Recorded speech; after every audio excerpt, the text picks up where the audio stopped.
نحمده ونصلي ونسلم على رسوله الکریم اما بعد۔ اللہ رب العزت سے دعا مانگتے ہوئے کسی ذات کا واسطہ اور وسیلہ دینا کیسا ہے؟ اللہ تعالیٰ کو کسی نبی کا واسطہ دینا کہ اے اللہ تجھے فلاں نبی کا واسطہ ہے، فلاں ولی کا واسطہ ہے، میری دعا مقبول فرما لے، کیا ایسا درست ہے؟ شریعت میں اس کو کہتے ہیں توسل بالذات یا توسل بالذوات۔ تو سن لیں کہ توسل بالذوات جو ہے وہ بالکل درست نہیں ہے، اس کا ثبوت نہ قرآن سے ہے، نہ حدیث سے ہے، نہ کسی صحابی کے قول سے ہے، نہ عمل سے ہے۔ 1,00,000 سے زائد صحابہ کرام کی تعداد ہے، کسی ایک صحابی سے بھی اس کا ثبوت نہیں، توسل بالذات کا ثبوت نہیں۔ اور جو ہے اتنا آپ تو سمجھ سکتے ہیں کہ قرآن مقدس میں اللہ تعالیٰ نے مختلف انبیاء کرام علیہم السلام کی دعاؤں کا ذکر کیا ہے۔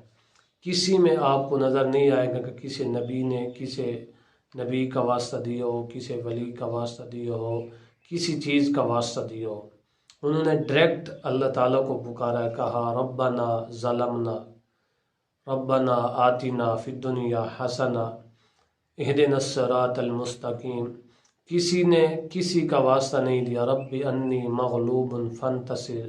آپ دعائیں پڑھیں قرآن میں انبیاء علیہم السلام کی دعائیں، رب حب لی من الصالحین حضرت ابراہیم علیہ السلام کہتے ہیں، اسی طرح رب جعلنی کہتے ہیں، اسی طرح نبی پاک صلی اللہ علیہ وسلم فرماتے ہیں اللہم مالک الملک تؤتی الملک من تشاء وتنزع الملک ممن تشاء۔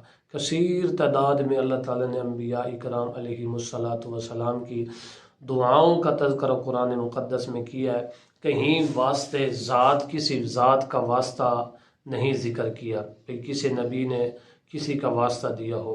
اسی طرح ذخیرہ احادیث میں بھی نبی پاک صلی اللہ علیہ وسلم کی کسی دعا میں آپ کو کسی ذات کا واسطہ وسیلہ نہیں ملے گا۔ جب حدیث میں بھی نہیں، قرآن میں بھی نہیں، تو پھر اس کا ثبوت کہاں سے آ گیا؟ لوگ ایک دلیل پیش کرتے ہیں کہ آدم علیہ السلام کی جب توبہ قبول نہیں ہوئی تو انہوں نے نبی پاک صلی اللہ علیہ وسلم کا واسطہ دیا، تو اس سے ان کی دعا مقبول ہوگی۔ اور بعض لوگ کہتے ہیں کہ حضرت علی، حضرت حسن، حضرت حسین، حضرت فاطمہ رضی اللہ تعالی عنہم، ان کا وسیلہ دیا تو ان کی دعا مقبول ہوگی۔ تو یہ بھی درست اور غلط ہے، یہ بھی غلط ہے، درست نہیں، کیونکہ قرآن مقدس میں اللہ تعالیٰ نے حضرت آدم علیہ السلام کی توبہ کا ذکر فرمایا ربنا ظلمنا انفسنا وَإِن لَّمْ تَغْفِرْ لَنَا وَتَرْحَمْنَا لَنَكُونَنَّ مِنَ الْخَاسِرِينَ۔ تو اس لیے انہوں نے ڈائریکٹ اللہ تعالیٰ کو پکارا اور ربنا کا کہا کہ اے میرے رب، ہم نے اپنی جانوں پر ظلم کیا، اگر آپ نے ہمیں نہ بخشا، معاف نہ کیا، رحمت نہ کی تو ہم خسارے میں ہو جائیں گے۔ انہوں نے ڈائریکٹ اللہ تعالیٰ کو جو ہے پکارا، کسی کا واسطہ وسیلہ نہیں دیا، کسی ذات کا واسطہ۔ تو یہ سمجھ لیا کہ کسی ذات کا واسطہ وسیلہ بھی دینا درست و شریعت میں نہیں۔ تو ایک شبہ یہ ہے کہ جب آپ اعمال کا وسیلہ دے سکتے ہیں تو ذات کا وسیلہ کیوں نہیں؟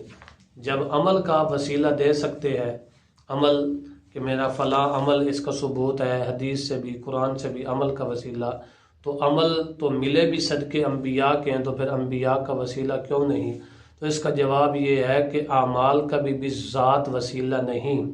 کوئی کہے کہ یا اللہ تجھے نماز کا واسطہ ہے، کوئی کہے کہ اللہ تجھے درود کا واسطہ ہے، نہیں، بلکہ درود پڑھے گا، اپنا وہ عمل کرے گا تو پھر اللہ تعالیٰ سے دعا مانگے گا، نماز پڑھے گا، کوئی نیک عمل کرے گا، تب جا کر دعا مانگے تو تب قبول ہوگی۔ اعمال کا بھی ذات واسطہ نہیں، بلکہ عمل کر کے دکھائیں۔ اگر نبی پاک صلی اللہ علیہ وسلم کے ساتھ اس کو محبت ہے قلبی، یہ بھی ایک فعل ہے، اور جوارح سے اس کا اتباع جو ہے وہ ظاہر ہو رہا ہے، تو یہ بھی ایک محبت ہے۔ محبت مصطفیٰ کا آپ حوالہ دے کر اللہ تعالیٰ سے دعا مانگ سکتے ہیں۔